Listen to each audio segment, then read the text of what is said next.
आप देख रहे हैं न्यूज नाउ 24/7। ताज़ा खबरों के लिए हमारे साथ बने रहें। कांग्रेस नेता प्रियंका गांधी वाड्रा ने रविवार को भाजपा नीति केंद्र सरकार पर निशाना साधते हुए पूछा कि अगर देश की अर्थव्यवस्था तेजी से बढ़ रही है तो लोगों के जीवन में समृद्धि क्यों नहीं है। पंजाब में अपनी चुनावी रैली को संबोधित करते हुए उन्होंने प्रधानमंत्री नरेंद्र मोदी पर सिर्फ सत्ता हासिल करने के लिए झूठ बोलने और जनता से खोखले वादे करने का आरोप लगाया।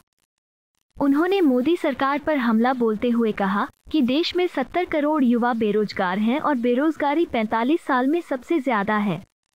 उन्होंने कहा कि मोदी शासन में सरकारी क्षेत्र में 30 लाख पद खाली हैं।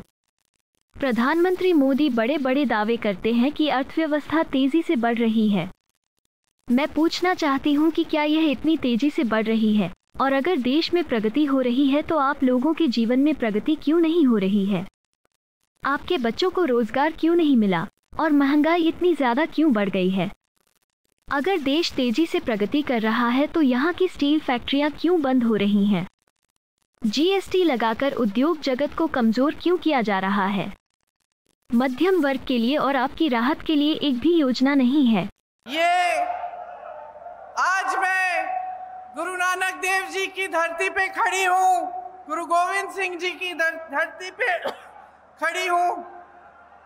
गुरुओं की धरती है, पवित्र धरती है मेरे लिए, शहीदों की धरती भी है, और मैं शहीद की बेटी हूँ, शहीद की पोती भी हूँ। यहाँ खड़े होकर आपको संबोधित करते हुए मुझे बहुत गर्व है इस धरती पर, हमारे अपने देश पर और आप सब पर, जो इतने महान गुरुओं, संतों और इतने महान शहीदों के बेटे बेटियां हैं। देखिए, चुनाव का मौका है, आपके सामने जितने भी नेता आते हैं चुनाव के बारे में आपसे चर्चा करते हैं। मैं भी इसी संदर्भ में आई हूं, लेकिन मैं कुछ ऐसी बातें भी करना चाहती हूं जो थोड़ी चुनाव से आगे, थोड़ी गहरी बातें हैं, जो मैं चाहती हूं कि आप सब गहराई से समझें। मैं जानती हूं कि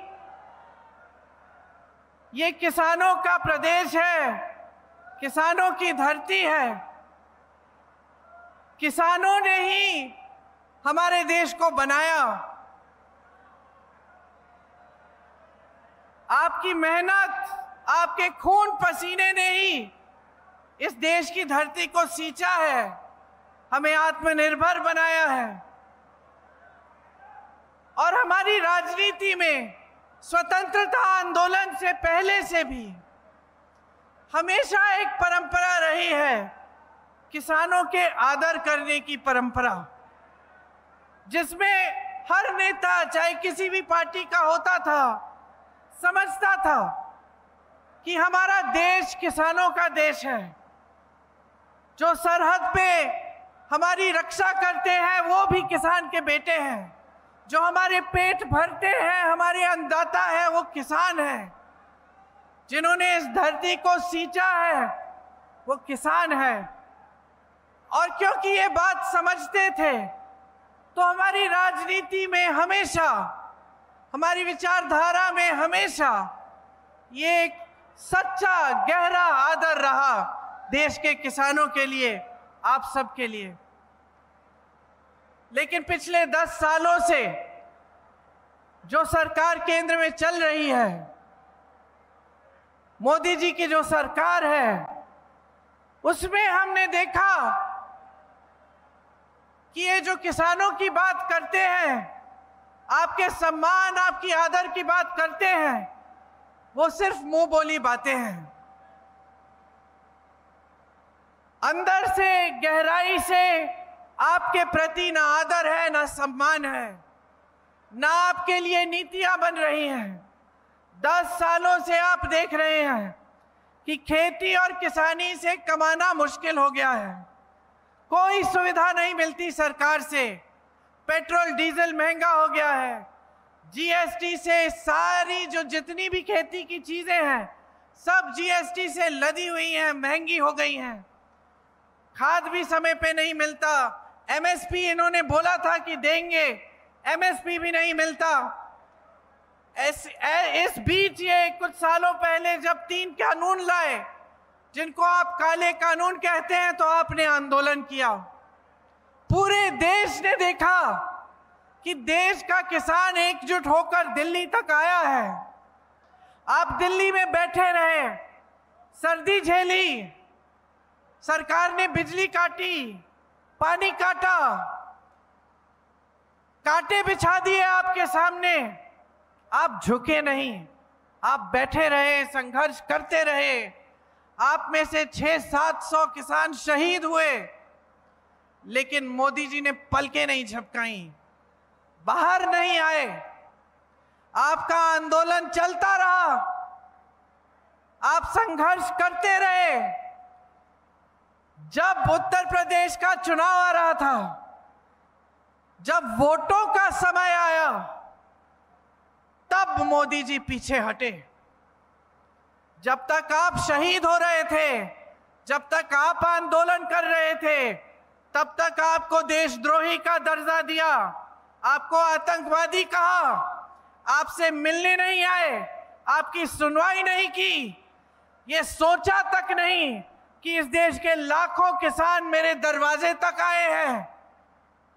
कुछ तो होगा इनकी बात में, होगी इनकी बात, कुछ तो सुनवाई होनी चाहिए।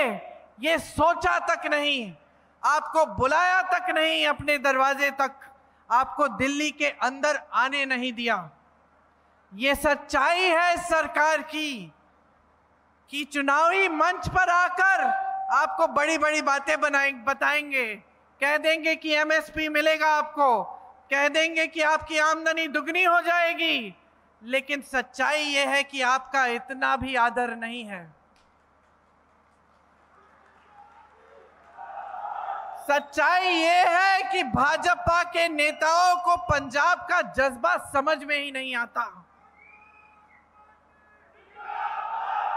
जो पंजाब ने इस देश को दिया है, जो आप सब ने इस देश को दिया है, सिर्फ खेती किसानी से नहीं, अपनी शहादत से, अपनी वीरता से, अपनी शौर्यता से, ये इनकी समझ से बाहर है। इसको समझने के लिए गहराई चाहिए होती है। इनकी सारी की सारी नीतियां बड़े खरबपतियों के लिए बनती हैं। ये जो 3 कानून लाने वाले थे, ये सिर्फ बड़े बड़े खरबपतियों के लिए लाने वाले थे। हर जगह आप देखें तो सारी नीतियां सिर्फ बड़े बड़े खरबपतियों की मदद के लिए बन रही हैं। आज अगर किसान संकट में है तो इनकी नीतियों की वजह से है। आज अगर महंगाई चरम पे है और सब तरस रहे हैं, मेरी बहनें दुकान जाती हैं, कुछ खरीद नहीं पाती, आपको अपने बच्चों की फीस भरनी पड़ती है, फीस नहीं भर पाते, आपको बच्चों की शिक्षा करानी है, वो मुश्किल हो गया है, बेटी की शादी करनी है, कर्ज लेना पड़ता है। हर तरफ से संकट ही संकट है, संघर्ष ही संघर्ष है। आज 70 करोड़ नौजवान इस देश में बेरोजगार हैं। 70 करोड़ नौजवान बेरोजगार हैं और बेरोजगारी 45 सालों में सबसे ज्यादा आज है। मोदी जी के राज में 30 लाख सरकारी पद खाली पड़े हैं, लेकिन इनको जब देखें तो बड़े बड़े मंचों पे दिखते हैं, बड़ी बड़ी बातें कहते हैं कि अर्थव्यवस्था बहुत मजबूत हो रही है, बहुत तेजी से आगे बढ़ रही है। तो मैं आपसे पूछना चाहती हूं कि अगर अर्थव्यवस्था इतनी तेजी से आगे बढ़ रही है, अगर देश में तरक्की ही तरक्की आ रही है, तो आपके जीवन में तरक्की क्यों नहीं आई है? तो आपके बच्चों को रोजगार क्यों नहीं मिला है? तो महंगाई इतनी क्यों हो गई है कि आप अगले दिन के बारे में सोच नहीं सकते कि किस तरह से आप गुजारा करेंगे? अगर देश इतनी तरक्की कर रहा है तो यहाँ पे मैनचेस्टर जैसी जो स्टील की मैन्युफैक्चरिंग होती थी वो ठप क्यों हो रही है? यहाँ जो चारा बनता था वो आज थम क्यों गया है? यहाँ की जितनी भी इंडस्ट्री है वो आज झुक क्यों रही है? जीएसटी थोप थोप कर उसको कमजोर क्यों किया जा रहा है? आज का मिडिल क्लास क्या कर रहा है, क्या कर पा रहा है? एक स्कीम नहीं है मिडिल क्लास के लिए, एक स्कीम नहीं है आपकी मदद के लिए, आपके लिए, राहत के लिए। आप सब संघर्ष कर रहे हैं। टीवी पे आपको दिखता है कि बहुत तरक्की हो रही है, लेकिन आपके जीवन में तरक्की नहीं दिख रही है।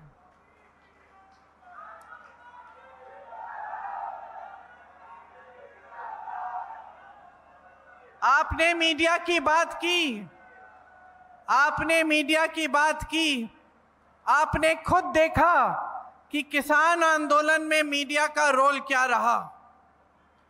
अगर मोदी जी ने किसानों को देशद्रोही और आतंकवादी का दर्जा दिया तो पूरे देश की जो गोदी मीडिया, जिसको आप गोदी मीडिया कहते हैं, जो बड़े बड़े खरबपतियों की मीडिया है, पूरे देश की मीडिया ने यही दिखाया, पूरे देश को यही दिखाया। आपके जो संघर्ष थे, आपके जो आंसू थे, आपका खून किसी को नहीं दिखाया।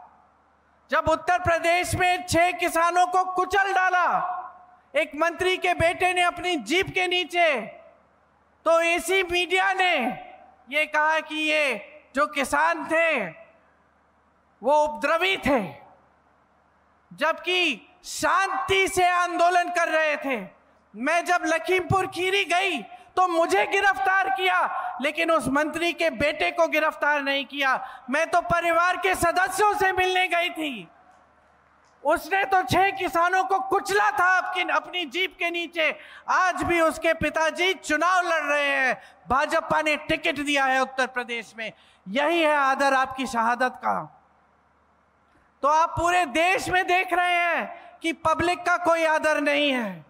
इन्होंने पब्लिक को इस तरह से निरादर किया है कि चुनावी मंच पर आकर आपकी समस्याओं की बात भी नहीं करते।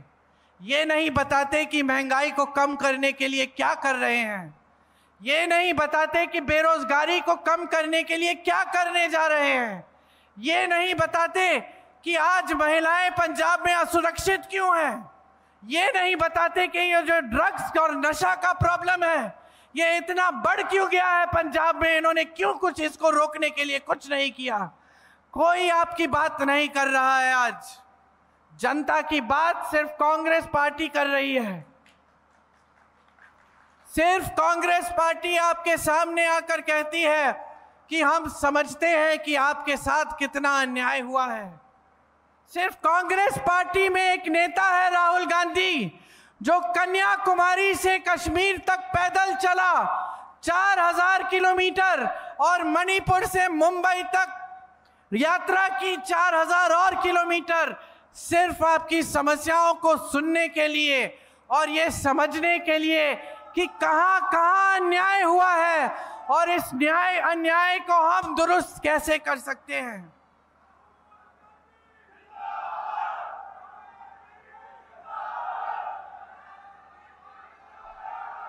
कांग्रेस पार्टी की हमेशा यही विचारधारा रही है कि सरकार जनता के लिए चलनी चाहिए, कि देश की जो संपत्ति है वो आपकी है।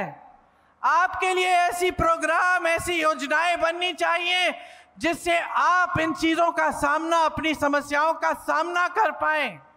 यही हमेशा हमारी विचारधारा रही है।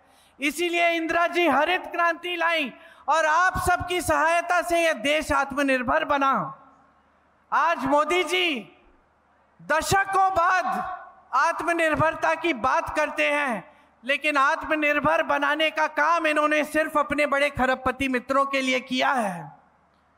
16 लाख करोड़ रुपए ये कर्ज अपने बड़े बड़े खरबपति मित्रों के माफ करते हैं, लेकिन जब हम किसानों के कर्ज की बात करते हैं तो ये कहते हैं कि देश में पैसा नहीं है, इसके लिए अर्थव्यवस्था ठप हो जाएगी, ये कहते हैं। कांग्रेस पार्टी ने जहां जहां हमारी प्रदेश की सरकार थी वहां हमने कर्ज माफ करना शुरू किया। हमने छत्तीसगढ़ में किया, हमने राजस्थान में किया, हमने मध्य प्रदेश में किया। जब जब हम आपके लिए राहत लाने की बात करते हैं, ये कहते हैं कि हो ही नहीं सकता, अर्थव्यवस्था ठप हो जाएगी। ये कैसी बातें हैं? अगर आपके पास अपने खरबपति मित्रों को देने के लिए पैसे हैं, तो इस देश के किसानों के लिए पैसे क्यों नहीं हैं? तो इस देश की महिलाओं की मदद के लिए स्कीमें क्यों नहीं हैं? कांग्रेस की विचारधारा रही है कि आपकी संपत्ति वापस आपकी जेब में जानी चाहिए। इसीलिए इस चुनाव में भी हम सिर्फ और सिर्फ आपकी बातें कर रहे हैं। हम कुछ गारंटी लाए हैं, उन गारंटी से हम ये तय कर रहे हैं कि जो आपका पैसा है, इस देश का जो पैसा है, वो वापस आपके हाथों में जाएगा।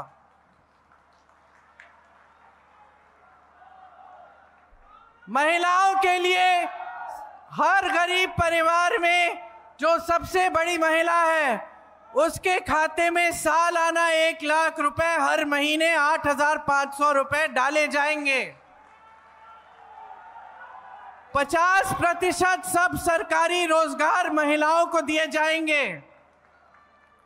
मेरे किसान भाइयों, एमएसपी का कानून लाएंगे, कानून बनेगा, आपका अधिकार बनेगा।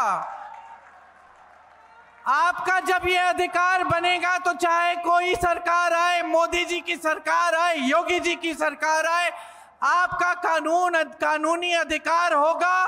कोई पीछे हट नहीं पाएगा, आपको देना ही पड़ेगा। हम गारंटी देते हैं कि जब आपके खेतों में नुकसान होगा तो 1 महीने के अंदर अंदर आपको पूरा भुगतान दिया जाएगा। हम गारंटी देते हैं कि जो खेती के सारे सामान हैं, उन पे से हम जीएसटी हटा देंगे। श्रमिकों के लिए हमारी गारंटी है कि 400 रुपए से कम देश भर में कोई आपको मजदूरी नहीं दे पाएगा। आपकी दिहाड़ी 400 रुपए से ज्यादा होनी पड़ेगी। ये कानून लाएंगे। जैसे गांव में मनरेगा लाए थे और मनरेगा को मजबूत बनाने का काम कांग्रेस पार्टी ने किया, जो मोदी जी ने कमजोर कर दिया है, उसी तरह से हम शहरों में भी 100 दिन का रोजगार मनरेगा जैसा लाएंगे। और जो ग्रामीण मनरेगा है, हम उसको मजबूत बनाएंगे। हर परिवार के लिए 25 लाख का हम स्वास्थ्य बीमा लाएंगे। राजस्थान में हमने करके दिखाया। राजस्थान में आप हार्ट का ऑपरेशन, ब्रेन की सर्जरी, कैंसर का इलाज कर सकते थे, आपको 1 पैसा नहीं देना पड़ता। जब कांग्रेस की सरकार थी, 25 लाख का स्वास्थ्य बीमा हमने लागू किया। अब हम पूरे देश में करना चाहते हैं ताकि जब आपको जरूरत पड़े आपका इलाज मुफ्त में हो पाए। जो महिलाओं की बात की, कर्नाटका और तेलंगाना में महिलाओं को आज भी कांग्रेस की सरकार 2-2 हजार रुपए हर महीने खातों में दे रही है। नौजवानों के लिए हम गारंटी देते हैं कि जो पहली नौकरी है वो आपको एक अप्रेंटिसशिप के तौर पर मिलेगी, ताकि आप अपना हुनर बना पाए, और 1 लाख रुपए आपको सालाना उसके लिए भी मिलेंगे। जो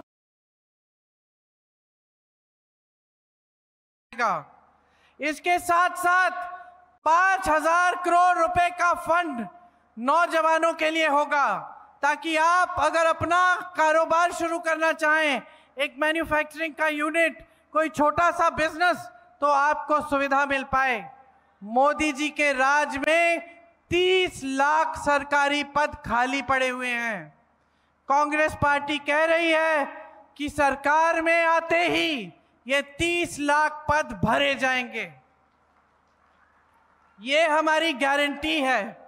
और इसके अलावा हर स्तर के लिए हमने अलग अलग स्कीम अपने घोषणा पत्र में लिखी है, जिसको आप जरूर पढ़िएगा और आप जागरूकता से समझिएगा, ताकि आप जानें कि हम क्या क्या योजना बना रहे हैं आपके लिए और किस तरह से हम आपका भविष्य मजबूत बनाना चाहते हैं। आज हमारे देश में जो राजनीति हावी है, वो सिर्फ अलगाव फैलाने वाली राजनीति है, वो सिर्फ आपसे फायदा उठाने वाली राजनीति है। सत्ता के लिए कुछ भी कर डालेंगे मोदी जी।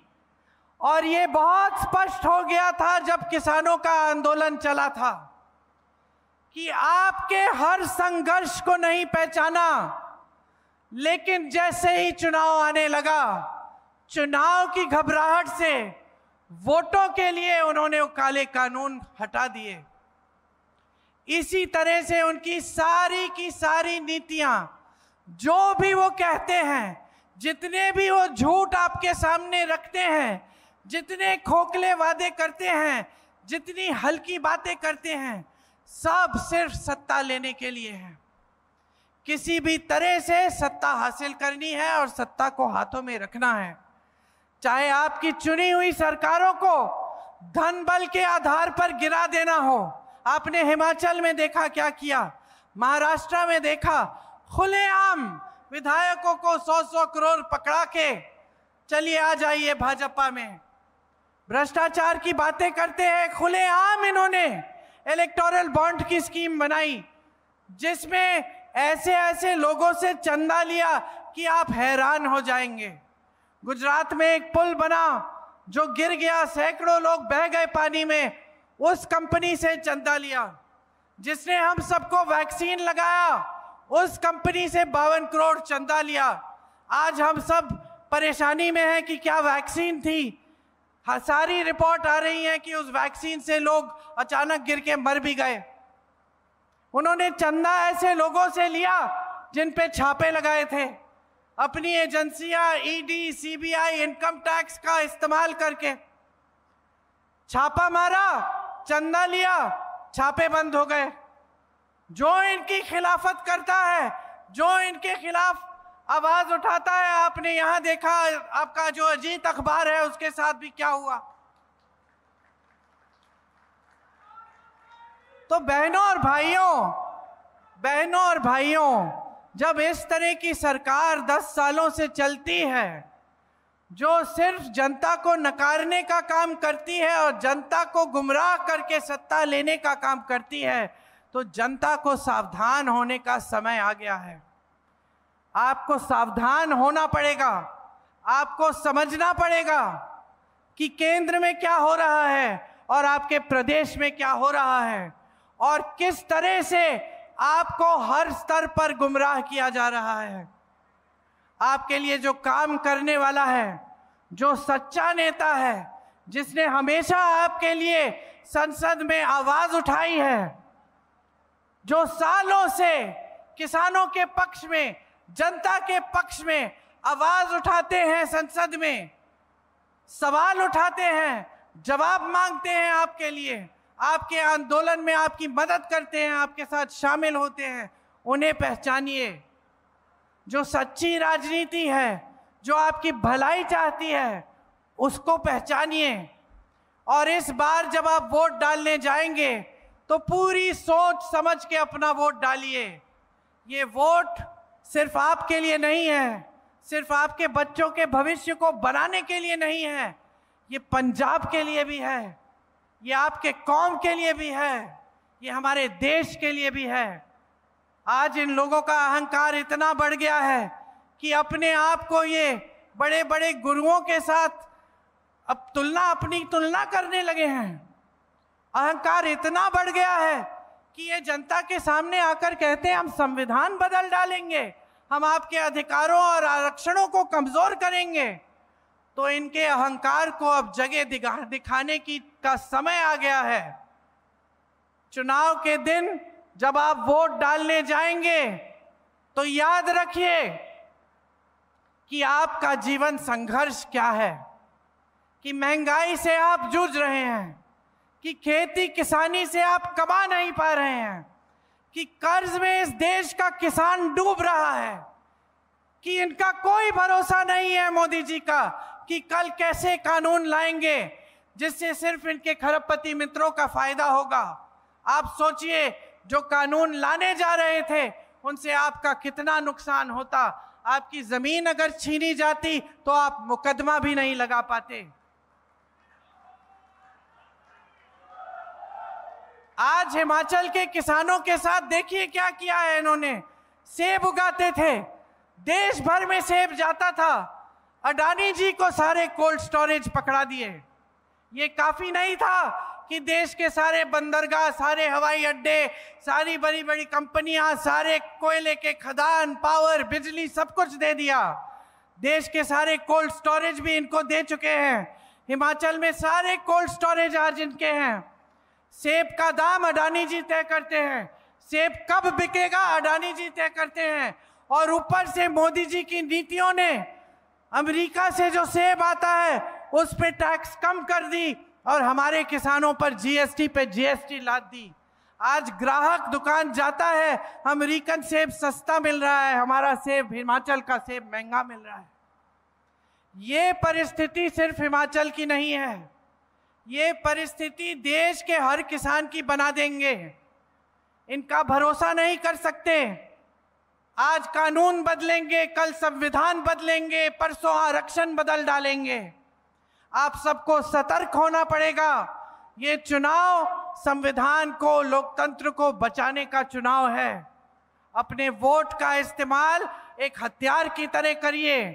वो हथियार जो इस देश की सुरक्षा के लिए उठता है, जो इस देश की रक्षा के लिए उठता है, वही है ये वोट।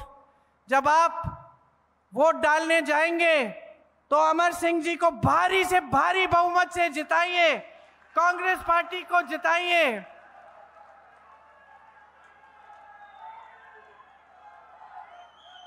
ताकि एक सही तरह की राजनीति फिर से आपके प्रदेश और आपके देश में आए, जो आपका आदर करे, इस देश के किसान को सर्वोपरि रखे और इस देश के किसान के लिए सारी नीतियां बनाए।